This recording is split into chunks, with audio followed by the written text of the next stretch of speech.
우리 팀룩과 함께 찬양 예배가 있었습니다.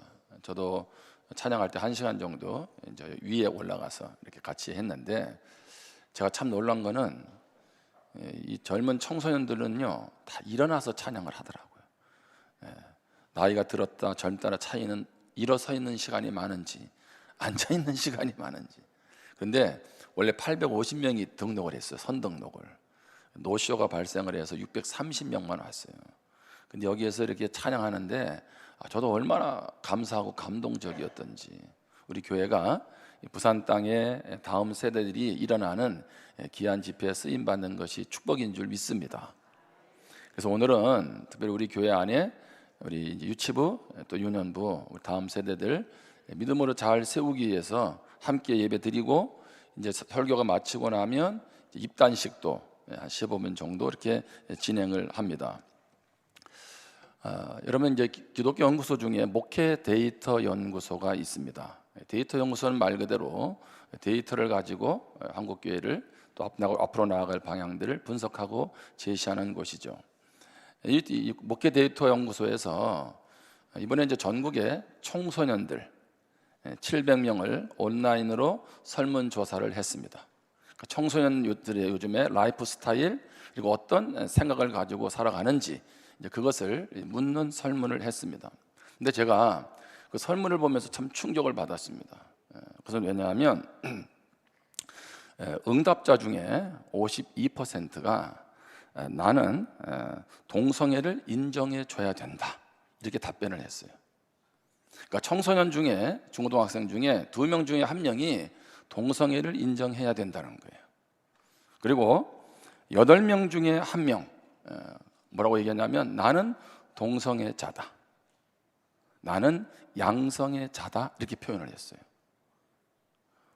그리고 청소년 4명 중에 1명은 내 주변에 동성애자가 있고 양성애자가 있다, 친구나 지인이 있다, 이렇게 답변을 했습니다. 저도 동성애 문제에 대해서 많은 고민을 하지만 난 청소년들이 이렇게 답변할 줄은 몰랐어요. 여러분, 우리 자녀들을 4명 중에 1명은 이미 누가 있다고요? 동성애자, 양성애자 친구들이 있다는 거죠. 왜 그러면 우리 청소년들은 이런 답변을 했을까요? 그런 교육을 받았기 때문에 그렇죠. 그러니까 어느 순간에 사회 속에서 흘러가는 세속적인 가치관들, 또 사회 풍조들이 지금 다음 세대들에게 엄청나게 영향을 미치고 있다는 거예요. 내 자녀는 괜찮을 것 같지라고 생각하는데 그렇지 않다는 것입니다. 제가 이번에 이제 우리 이사회, 이제 해외 선교 이사회 때문에 한 곳을 방문을 했습니다. 참고로 말씀드리면 강을 건너갔습니다.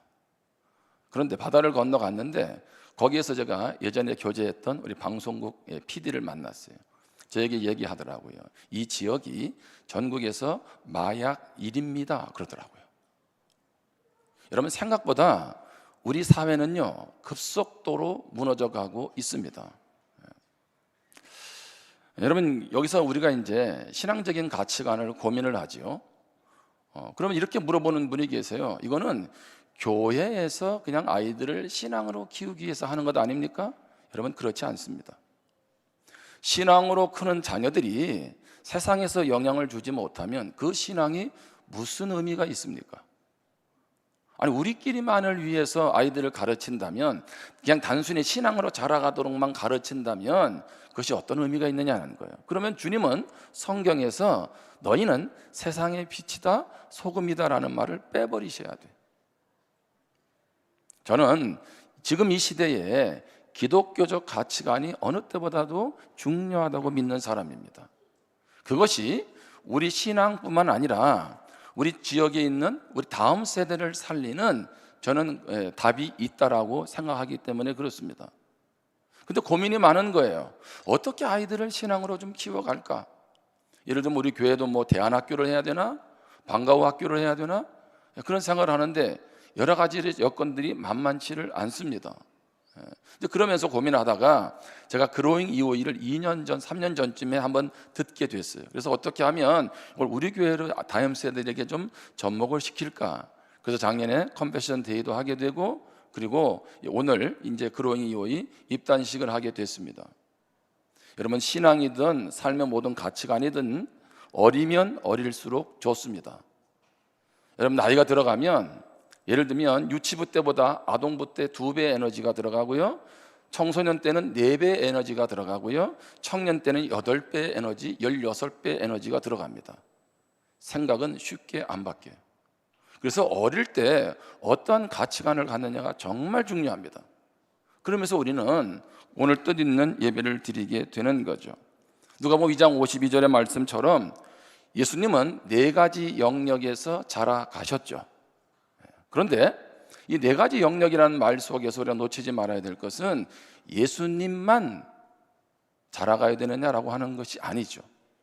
모든 신앙인의 공통적인 목표는 뭡니까? 에베소 4장 15절에 보면 오직 사랑 안에서 참된 것을 하여 범사에 그에게까지 자랄지라. 그는 머리니 곧 그리스도라. 자, 이 말씀을 잘 보시면 바울이 믿는 우리에게 당부하고 있습니다. 자라가라는 거예요. 누구에게까지? 그리스도에게까지.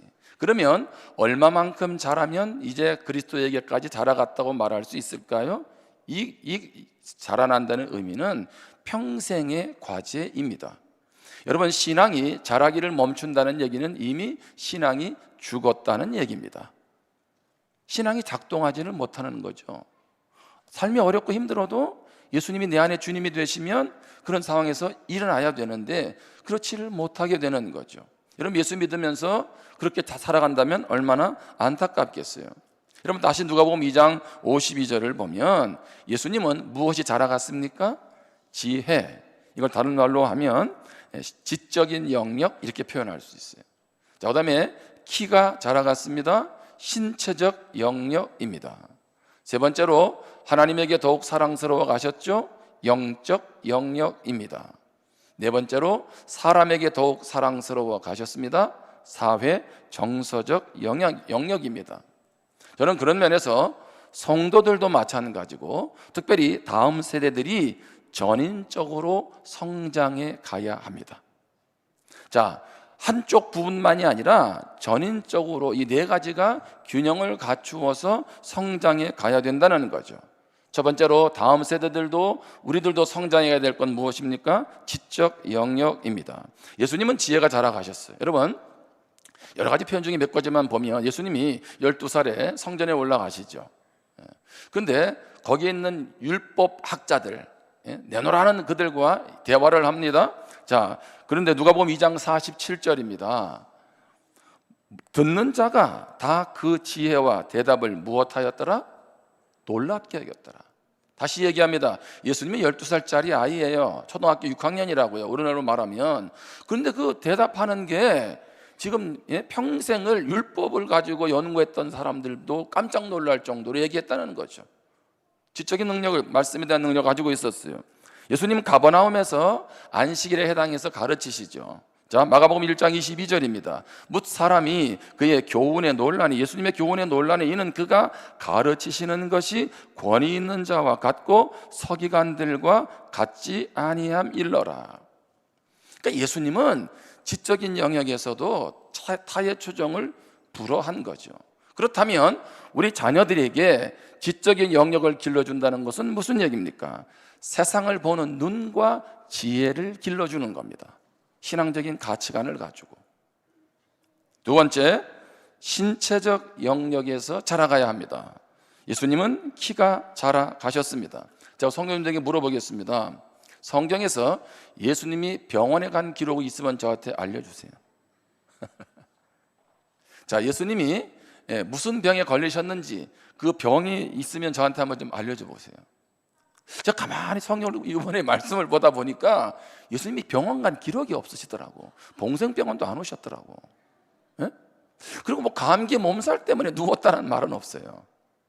예수님도 인간의 몸을 입고 오셨잖아요. 근데 예수님도 피곤하셨어요. 그렇죠? 그래서 풍랑이는 갈릴리 호수의 바다에 떠 있는 배에서 무엇 하셨습니까? 풍랑도 모르고 잠을 주무신 겁니다. 저는 그게 이해가 됩니다. 저도 자면 그렇게 자거든요. 아내는 풍랑 소리 듣고 또 깨었다가 또 무슨 소리 듣고 깨었다가 물이 똑똑 떨어지는 소리 듣고 깨어나는데 저는 전혀 무관하게 잠을 자고 일어납니다. 이게 얼마나 감사한지 몰라요. 근데 그렇게 보면 이렇게 물어볼 수 있어요. 목사님, 예수님은 30대잖아 30대. 예? 젊잖아. 예. 물론 이해가 돼요. 그러면 젊으면 안 아픈가요? 제가 뭘 얘기하고 싶냐면 성경은 물론 기록한 저자의 의도가 있죠. 그럼에도 불구하고 예수님도 무엇을 하셨다?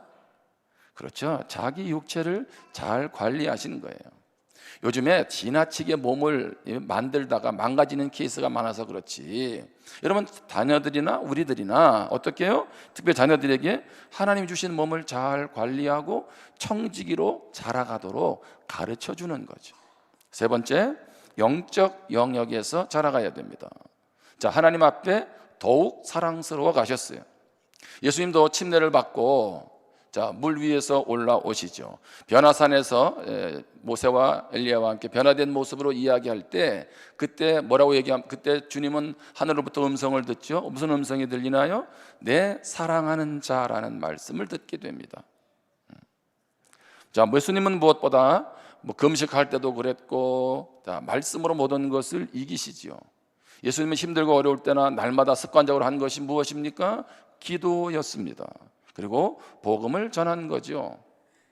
특별히 요한복음 5장 30절에 보면 내가 아무것도 스스로 할 수 없노라, 듣는 대로 심판하노니 나는 나의 뜻대로 하려 하지 않고 나를 보내신 이의 뜻대로 하려 함으로 내 심판은 의로우니라.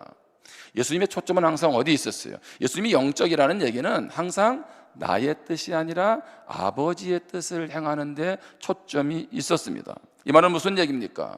우리의 자녀들을 영적으로 키운다는 얘기는, 영적 영역으로 키운다는 얘기는 하나님의 주권에 대한 헌신을 하도록 가르치는 겁니다.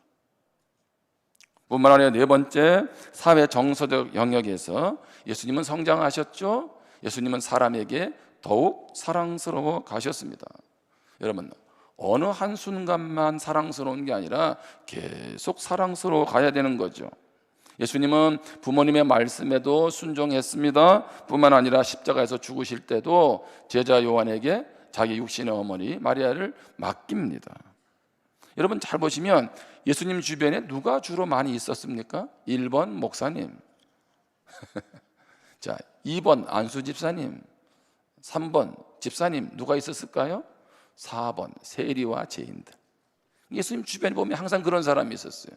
여러분, 죄인들이, 세리들이 예수님과 함께 있었다는 얘기는, 여러분 죄인이나 세리들은요 이미 상처가 많아요. 아픔이 많다고요. 그래서 무언가 사랑으로 섬겨줘도 이게 어떤 뜻으로 하는지 오해한다고요. 이미 왜 아픔을 가지고 시각을 가지고 있으니까. 그런데 그런 사람들이 있었어요. 그리고 그들의 필요를 채워주시죠. 항상 그런 사람이 있었다는 얘기는 목사님은 항상 그런 사람들을 우리 하나님은, 예수님은 돌보아 주셨다는 거죠. 건강한 정체성을 길러주고 다른 사람과 잘 소통하도록 도와주는 것, 그것이 바로 자라나도 도와주는 것이 이번 교육의 초점이고 우리가 자라가야 될 부분이라는 것입니다. 다시 말씀드립니다. 지적인 영역, 자 사회 정서적인 영역, 자, 그 다음에 영적인 영역, 신체적인 영역, 이것은 균형 잡히게 성장을 해야 됩니다. 이것을 또 다른 말로 하면 영적인 영역이라고도 표현할 수 있습니다.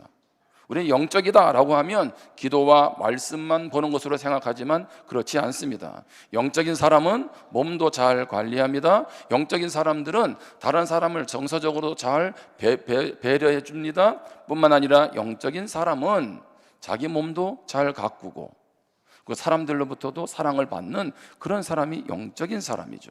그런 면에서 기독교적인 세계관, 전인격적인 성장은 정말 중요한 거죠.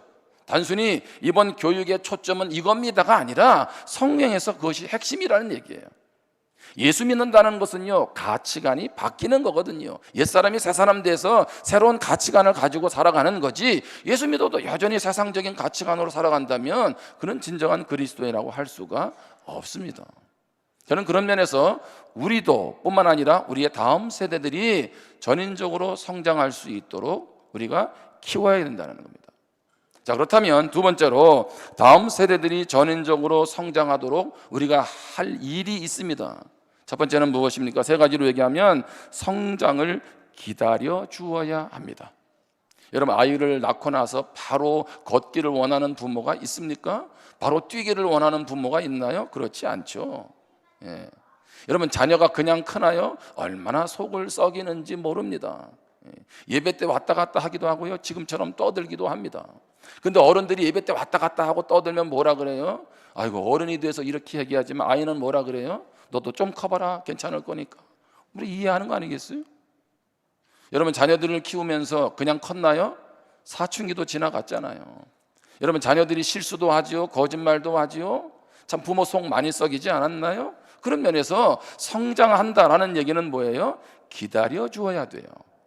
기다려 준다는 게 다른 말로 하면 품어줘야 돼요. 받아줘야 됩니다. 그래야 아이가 성장할 수가 있다는 것입니다. 여러분, 우리 자녀들이 잘 성장하도록 여러분들이 기다려주기를 주님의 이름으로 축복합니다. 두 번째로 성장을 위해서 헌신해야 합니다. 헌신해야 돼요.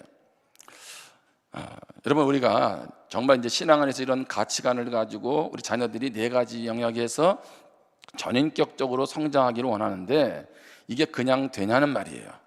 우리가 원한다고 됩니까? 그렇지 않습니다. 그래서 바울이 우리에게 말합니다. 갈라디아서 4장 19절에 보면 나의 자녀들아, 너희 속에 그리스도의 형상을 이루기까지 다시 너희를 위하여 해산하는 수고를 하노니. 이게 무슨 얘기입니까? 바울이 해산하는 수고를 지금 두 번째 한다는 거예요. 자, 이것은 모든 믿는 사람들이 해야 될 수고입니다. 첫 번째 해산하는 수고는 뭘까요? 예수 믿을 때까지 한 영혼을 향해서 기도하고 전도하고 섬기는 거죠. 그것을 해산하는 수고라고 말합니다. 그 다음에 예수 믿으면 끝납니까? 그렇지 않죠. 그 믿음 안에서 잘 자라가도록 성장하도록 어떻게 해요? 바울은 다시 너희를 위해서 해산하는 수고를 한다, 이렇게 표현하고 있는 것입니다. 다시 말씀드리면 한 사람이 기독교 자체관을 가지고 성장해 가기까지는 뭐예요? 많은 수고와 헌신이 뒷받침돼야 된다는 겁니다. 여러분, 우리 여기 이희대 전도사님이 예배 참석을 했잖아요. 오늘 이제 사회도 볼 건데, 이희대 전도사님이 얼마 전에 오른쪽 손에 여기에다가 보호대를 차고 왔어요. 보호대를. 그래서 걱정스러워서 물어봤어요. 아니, 그 보호대는 왜 찼는데? 그랬더니 여기에 염증이 생겼답니다. 염증이. 너무 이것을 많이 써서 염증이 생겼대. 그러니까 걱정이 되잖아요. 왜 염증이 생겼는데? 이든이를 집에서 하도 안아줘가지고. 제가 그 말을 듣고 회개했습니다. 저는 새 아이를 키우면서 한 번도 염증이 없었습니다. 무슨 얘기예요? 아빠가 아이를 사랑하니까 뭐가 하는 거예요? 안아주죠. 계속 안아준 거죠. 여러분, 요즘 육아는 엄마 혼자 못해요, 그렇죠? 같이 돌봐줘야 되잖아. 그래서 요새 이든이가 걸어오면서요, 자기 몸을 아빠한테 던진다는 거지. 예? 그 얘기를 하더라고. 그 왜 그래요? 아빠가 좋으니까, 아빠가 나를 받아줄 거다, 피할 거다.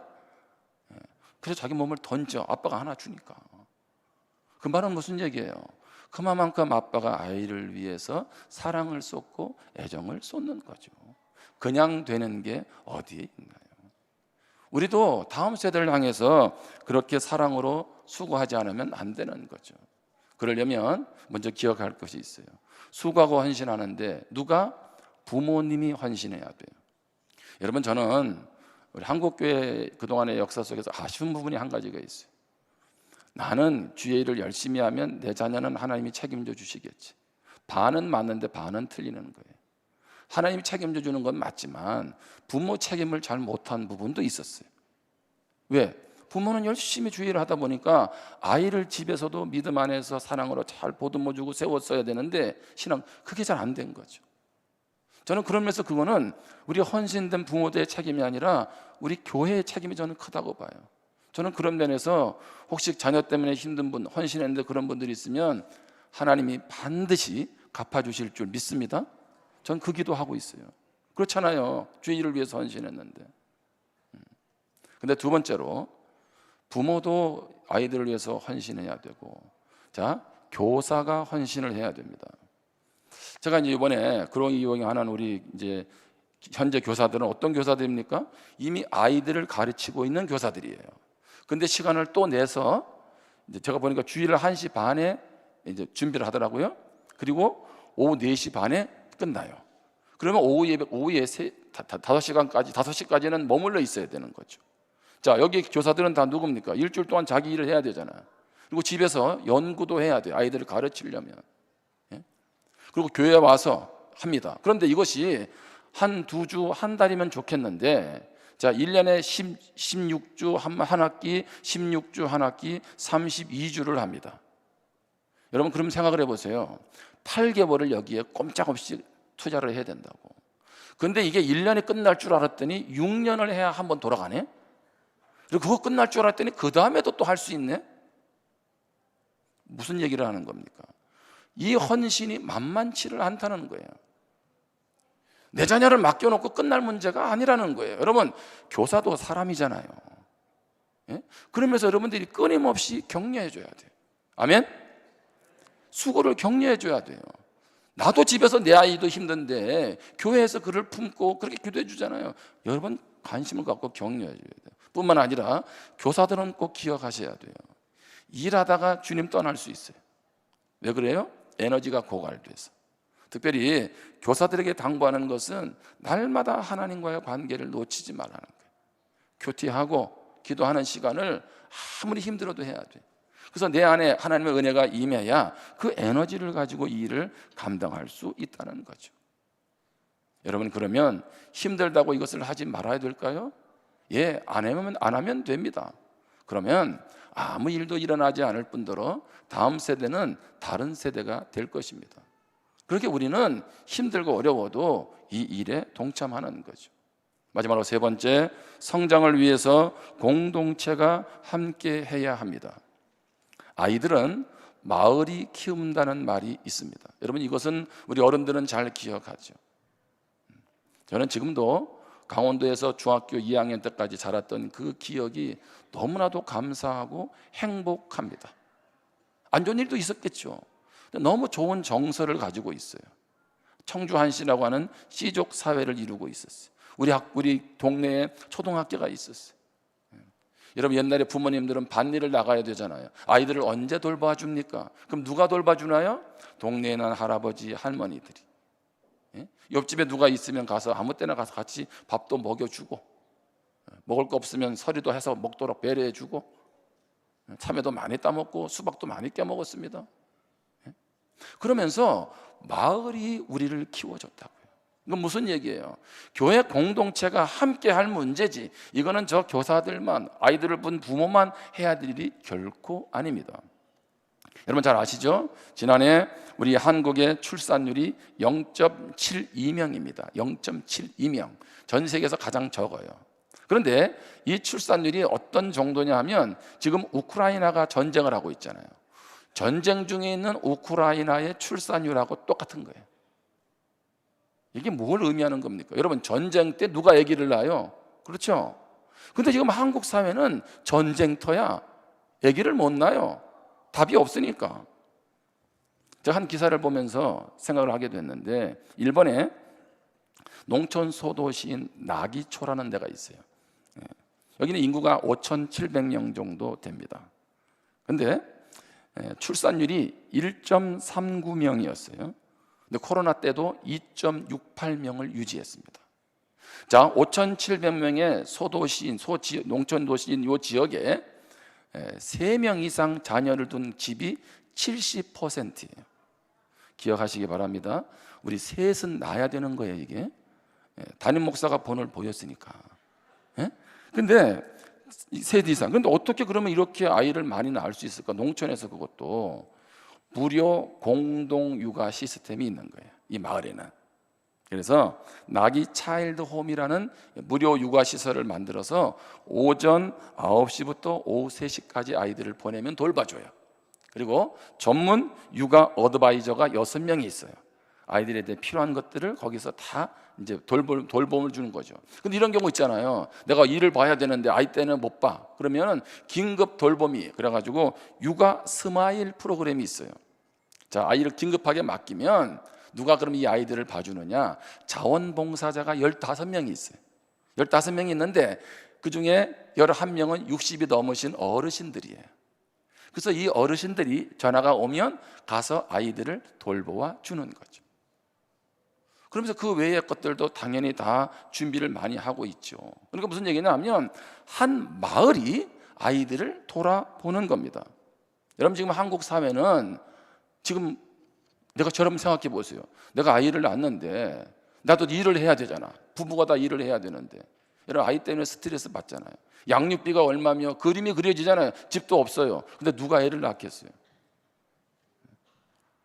여러분이 저를 뭐 대통령으로 보내주시든지 정말 답이 없잖아요. 엄청난 돈을 쏟아 부었는데도. 지금 제가 볼 때 이 다음 세대에 대해서 출산하고 양육하는 공동체는 제가 볼 때 교회밖에 없어요.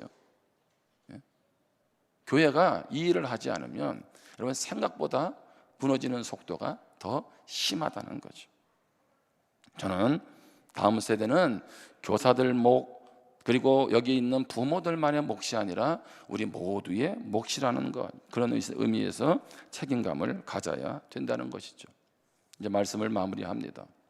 여러분, 가치관이라는 건 뭘까요? 내가 힘으로 삼고 있는 겁니다. 내가 힘으로 삼고 있는 것. 어떤 분은 돈이 힘이에요. 어떤 분은 권력이 힘입니다. 어떤 분은 외모가 힘입니다. 어떤 분은 학벌이 힘입니다. 그런 분은 예수를 믿어도 내 가치관은 돈이 우선이고 외모가 우선이고 권력이 우선이고 학벌이 우선인 거죠. 바라기는 우리의 자녀들이, 함께한 우리 모든 성도들이 하나님이 힘이 되시기를 주님의 이름으로 축복합니다. 예수님이 우리의 힘이 되기를 주님의 이름으로 축복합니다. 오늘 우리의 다음 세대들과 함께 우리도 함께 성장해 가야 합니다. 그래서 다음 세대들이 성장할 수 있는 거침돌이 아니라 우리가 디딤돌이 되어 주어야 합니다. 그래서 우리가 리모델링도 그래서 했잖아요. 어쨌든 다음 세대들을 영적으로 세우는 그 일을 위해서 우리가 기초를 닦자고 해서 한 것 아니겠어요? 그러니까 저는 어제 정말 감동을 했어요. 야, 이렇게 작년에 100명, 150명 처음에 왔어요. 장소가 안 돼서 이 찬양팀에서 1층 예배실을 쓰면 좀 빌려줄 수 있냐 그래서 무슨 1층 예배실이냐, 본당에서 해라. 그렇잖아요. 찬양을 하는데 1층 예배. 그런데 이게 1년 사이에 지금 이렇게 모아진 거죠. 단순히 수적인 것만 아니라 요즘 젊은 아이들이 교회 오라고 해서 옵니까? 개중에는 얼마나 신음하는 아이들이 많았겠어요. 그런데 여기 와서 1시간, 2시간을 서서 찬양하고 말씀 듣고 그러면서 뭐가 날아가겠어요? 하나님의 은혜가 있으니 스트레스가 사라질 거고, 아멘? 다시 회복을 얻잖아요. 그렇게 해서 지역에 돌아간다면 이게 얼마나 복된 일이라는 거예요. 저는 우리의 다음 세대들이 우리 교회 안에서 건강하게 세워져 가기를 주님의 이름으로 축복합니다. 자, 우리 마지막 한번 이 말씀을 읽겠습니다. 누가복음 2장 52절 말씀. 거기 제가 예수가 아닙니다. 자기 이름을 넣고 해보라는 거야. 자, 예수는 하고 자기 이름을 넣고 한번 읽어보겠습니다. 시작. 김종성은 지혜와 키가 자라가며 하나님과 사람에게 더욱 사랑스러워 가더라. 아멘. 다시 한번 읽겠습니다. 자기 이름을 크게 외치면서 시작. 김종성은 지혜와 키가 자라가며 하나님과 사람에게 더욱 사랑스러워 가더라. 근데 제 이름 부르는 분도 계세요. 어쨌든 우리도 잘하고 우리의 자녀들도 자라서, 그래서 건강한 사회에 영향을 미치는 그런 우리의 다음 세대가 되기를 주님의 이름으로 축복합니다.